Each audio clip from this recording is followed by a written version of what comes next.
نحمده ونصلي على رسوله الكريم أما بعد فأعوذ بالله من الشيطان الرجيم بسم الله الرحمن الرحيم اللهم انفعني بما علمتني وعلمني ما ينفعني وزدني علما والحمد لله على كل حال۔ السلام علیکم ورحمۃ اللہ وبرکاتہ۔ آج ہم آیت نمبر 11 اور اس سے اگلی چند آیات پڑھیں گے۔ آیت نمبر 11۔ وَإِذَا قِيلَ لَهُمْ لَا تُفْسِدُوا فِي الْأَرْضِ قَالُوا إِنَّمَا نَحْنُ مُصْلِحُونَ۔ لفظی ترجمہ۔ وَإِذَا اور جب قیل کہا جاتا ہے لہم انہیں لا تفسدوا نہ تم فساد کرو فی الارض زمین میں، قالو وہ کہتے ہیں انما بے شک نحنو ہم تو مصلحون اصلاح کرنے والے ہیں۔ یعنی جب کبھی ان سے کہا گیا کہ زمین میں فساد برپا نہ کرو تو انہوں نے یہی کہا کہ ہم تو اصلاح کرنے والے ہیں۔ آیت نمبر 12۔ أَلَا إِنَّهُمْ هُمُ الْمُفْسِدُونَ وَلَكِنْ لَا يَشْعُرُونَ۔ لفظی ترجمہ۔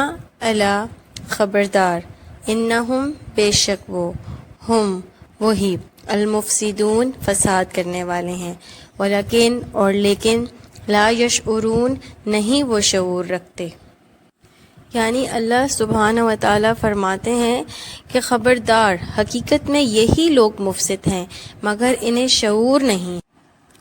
اور جب ان سے کہا گیا کہ جس طرح دوسرے لوگ ایمان لائے ہیں اس طرح تم بھی ایمان لاؤ، تو انہوں نے یہی جواب دیا کیا ہم بے وقوفوں کی طرح ایمان لائیں؟ خبردار، حقیقت میں تو یہی بے وقوف ہیں مگر یہ جانتے نہیں ہیں۔ یعنی جس طرح تمہاری قوم کے دوسرے لوگ سچائی اور خلوص کے ساتھ مسلمان ہوئے ہیں، اسی طرح تم بھی اگر اسلام قبول کرتے ہو تو ایمانداری کے ساتھ سچے دل سے قبول کرو۔ وہ اپنے نزدیک ان لوگوں کو بے وقوف سمجھتے تھے جو سچائی کے ساتھ اسلام قبول کر کے اپنے آپ کو تکلیفوں اور مشقتوں اور خطرات میں مبتلا کر رہے تھے۔ ان کی رائے میں یہ سراسر احمقانہ فعل تھا کہ محض حق کی خاطر تمام ملک کی دشمنی مول لے لی جائے۔ ان کے خیال میں عقل مندی یہ تھی کہ آدمی حق اور باطل کی بحث میں نہ پڑے بلکہ ہر معاملے میں صرف اپنے مفاد کو دیکھے۔ آیت نمبر 14۔ إِذَا لَقُوا الَّذِينَ آمَنُوا قَالُوا آمَنَّا وَإِذَا خَلَوْا إِلَى شَيَاطِينِهِمْ قَالُوا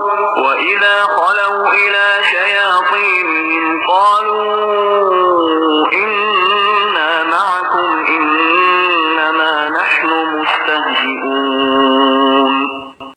لفظی ترجمہ۔